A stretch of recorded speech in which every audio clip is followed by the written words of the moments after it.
All right. Welcome, welcome, welcome.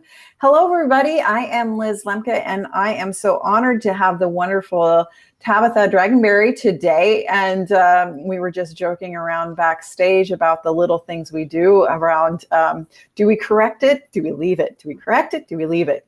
So yes. So I am so ecstatically excited to be learning and to talk about perfectionism paralysis. So with that, Tabatha, please take it away. All right. Hey, everybody. So I am a recovering perfectionist. But if you could grab a second device, your phone, I'm assuming most of you are on your computers today, cushy in your offices, in your chairs. So if you could quickly grab your phone, scan the QR code, and or go to the web address at the top. And we're just going to give people a few moments, and we'll see them coming in at the bottom just to give them some time, because this is going to be interactive and anonymous, so you can put some stuff out there. So come on. Yeah, let's see. I can't see it. Can't see how many people are in our room. So we have 14 people in our room. Got it. So let's at least try and get half of us, if not all of us, participating. So let's. Hello from Stockholm, Dallas, Toronto. Yay, in the house. All right. I'm in San Antonio, so nice. new to Texas. All right. So what prevents you from getting started? What's some of the things that prevent you from getting started? So if you could just put that in there, we're going to word cloud some things that prevent us from maybe getting started.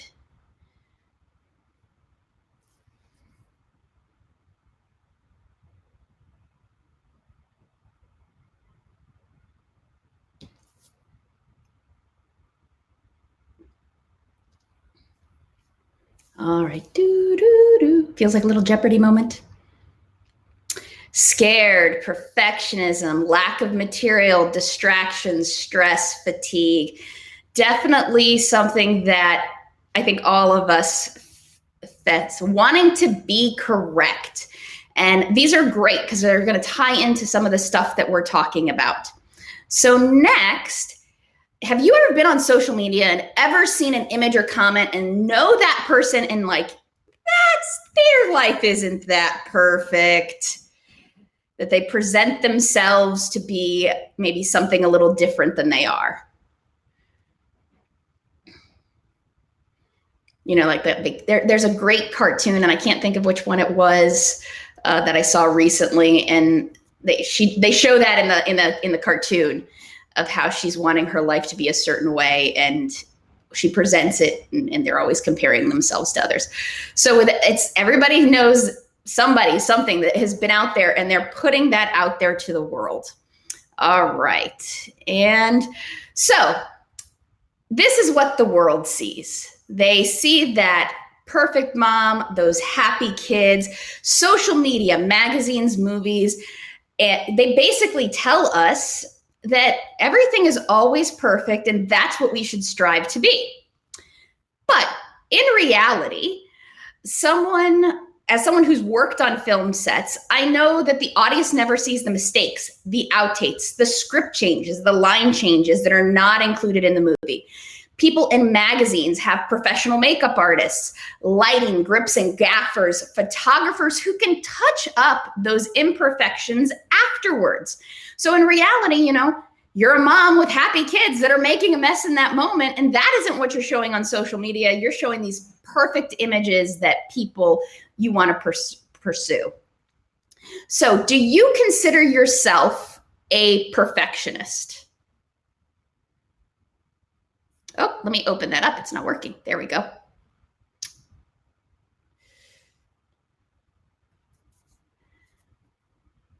All right.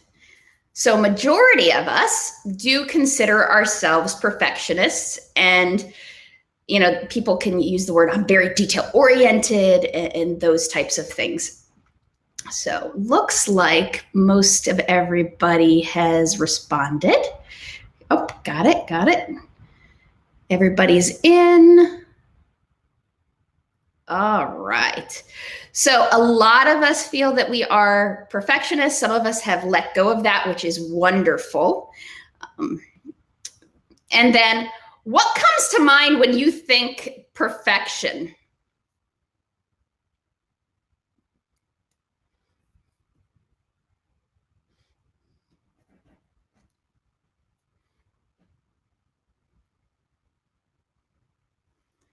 What comes to mind when you think perfection? Overrated, it's not possible, completed, neat, success, flawless, the highest game, pristine, excellence put together. Let's see.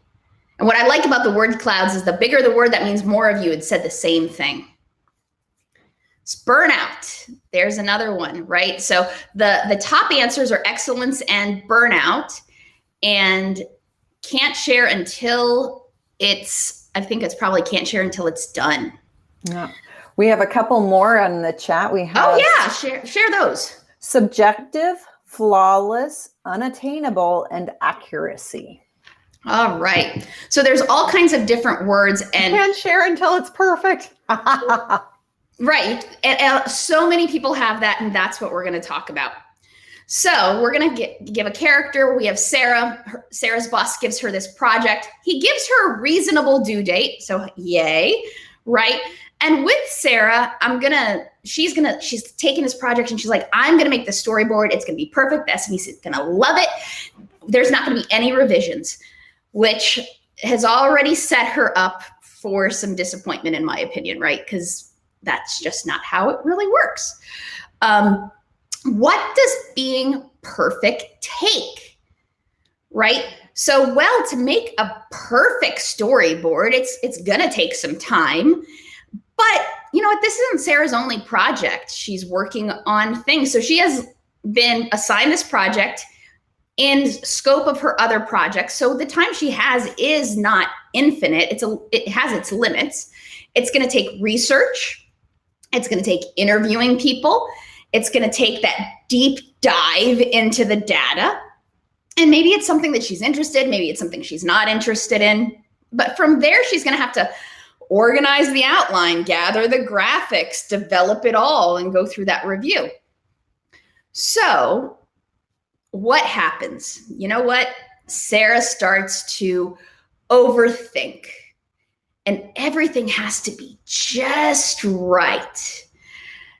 I have to cover all my bases. Everything has to be perfect for me to share it with anyone.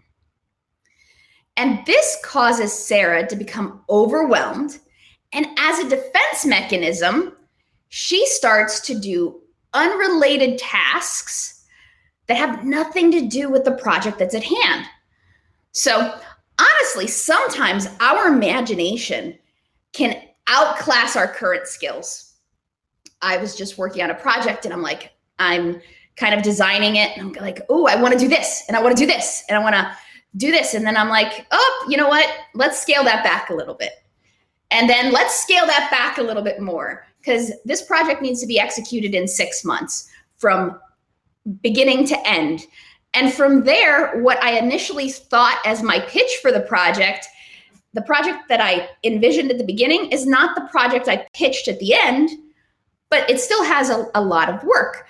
So now when we are in sometimes these moments that we start, oh, okay, maybe I need this skill.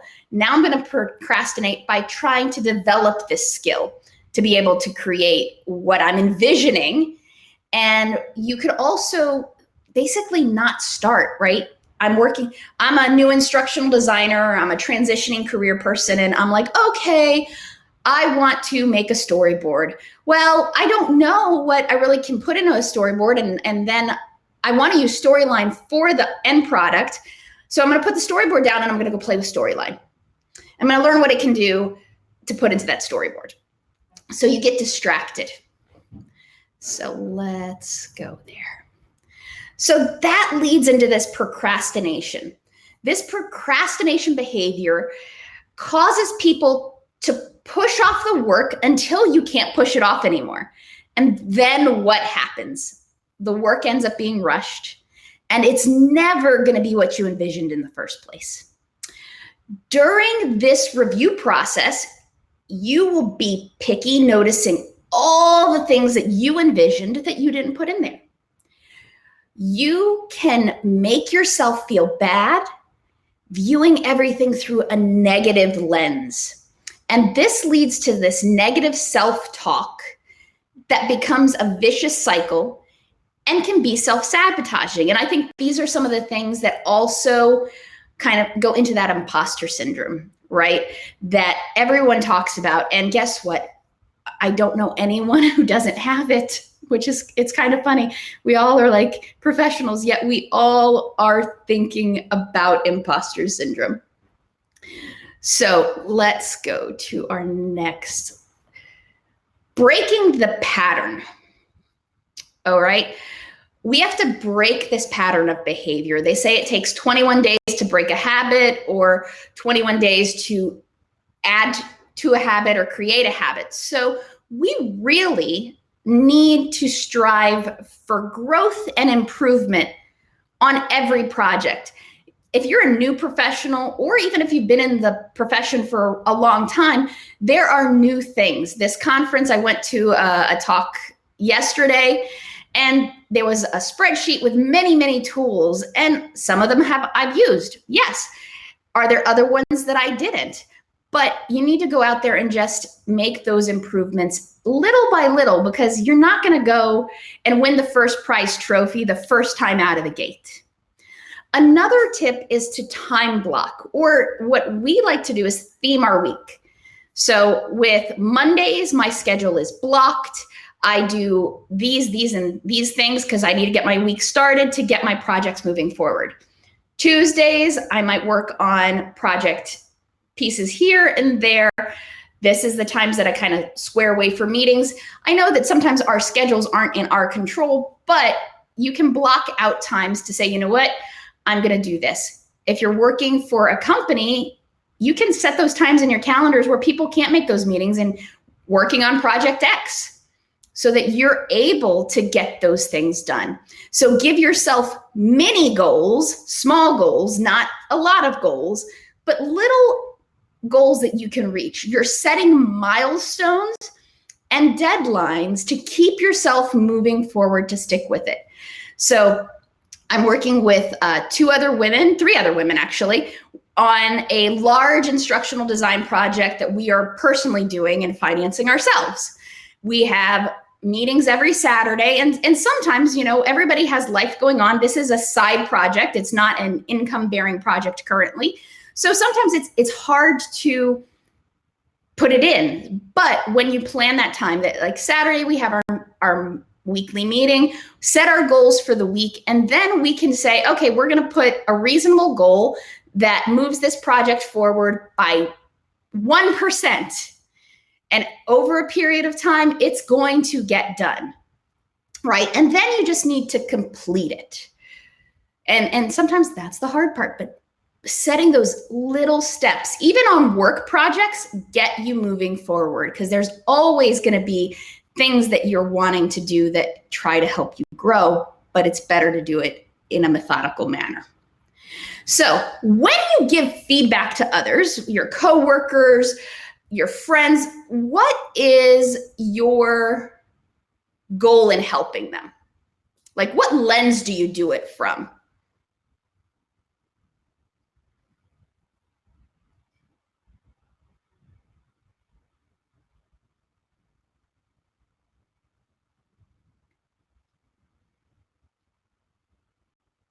I know when I'm helping people, right, being helpful, growth, I do it from the lens of making them better, right?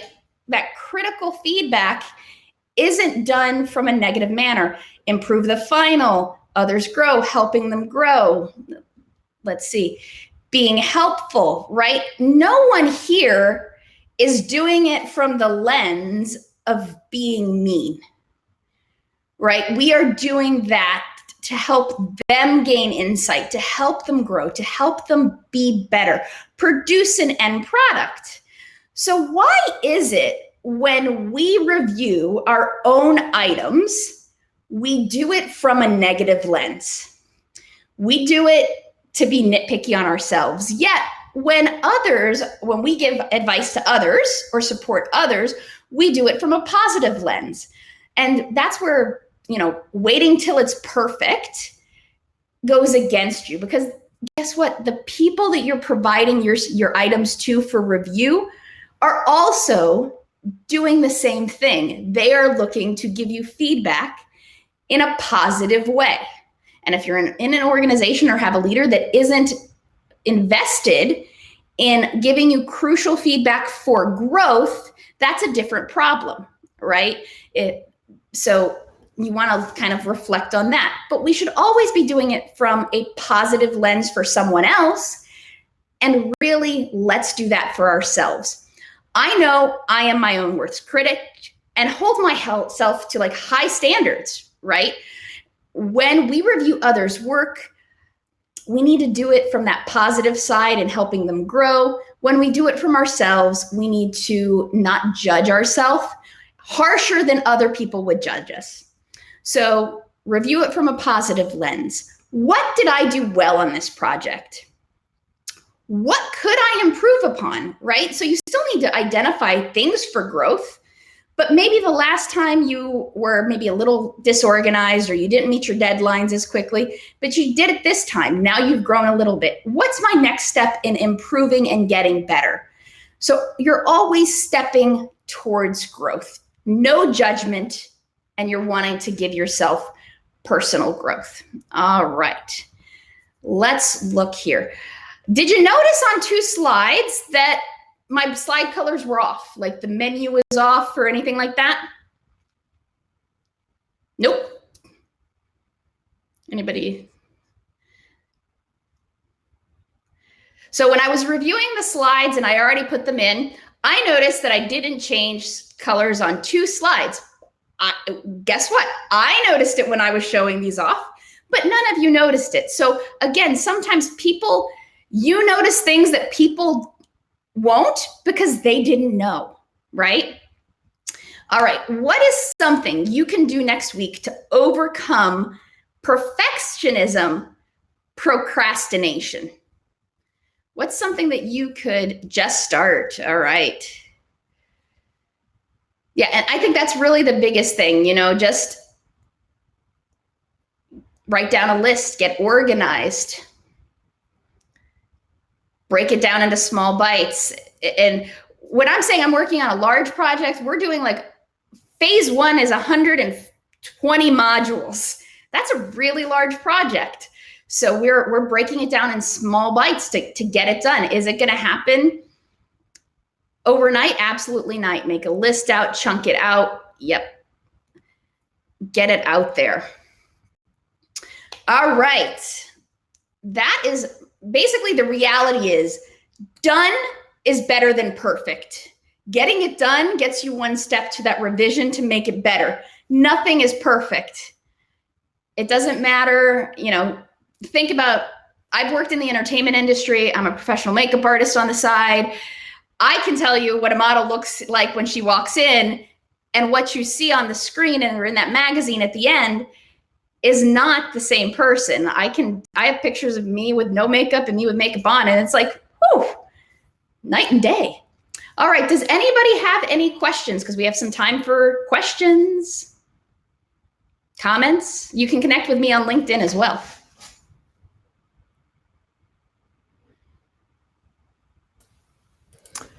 Great examples. Awesomely done, Tabatha. I love it. Now, there's a lot of self-awareness that has been going on in the chat.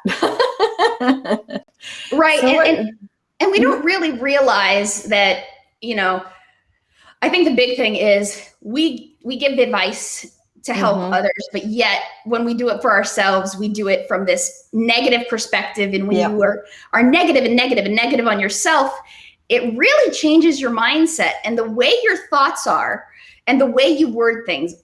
Instead of saying, I might do this, I will do this. When you put it out there to the universe and you say, I'm going to do this, or this is going to be my goal versus I'm going to try, those are two different things. And when you try, there's a difference of the way you're saying it. I agree. So this is where one of my former general managers would come at me with Yoda: do or do not. There is no try. Exactly. Awesome. Well, thank you so much. You guys know where to get a hold of Tabatha. We are going to be taking a small break. So please go into the lounge, do some networking there. And then we will be joining up for the closing session at a quarter after. Okay. See you soon, everyone. Oh, wait, there is a question. I'm sorry. How do you talk yourself down when you get negative towards yourself? Excellent question. I think first realize that you are talking negative to yourself, right? Yeah. I would put it in, if this came to you as something to review, right? Mm-hmm. What would you be telling that person? Would you be telling them the exact same thing that you're telling yourself? Yeah.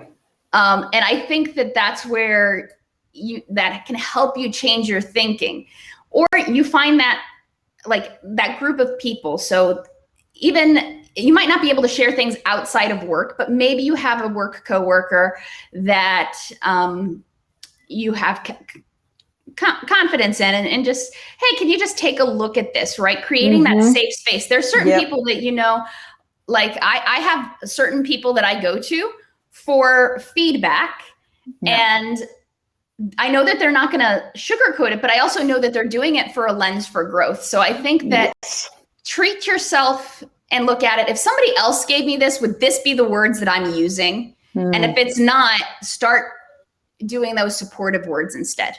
Yeah, I love it. That's really, really good. And Cecile Grabber, one of our wonderful welcome into the awesome crew members, and also one of the ones made with the graphic. And the speaker cards, she says a wonderful quote. She says, feedback is like pizza. You take off the parts you want nothing to do with, and the other parts you enjoy.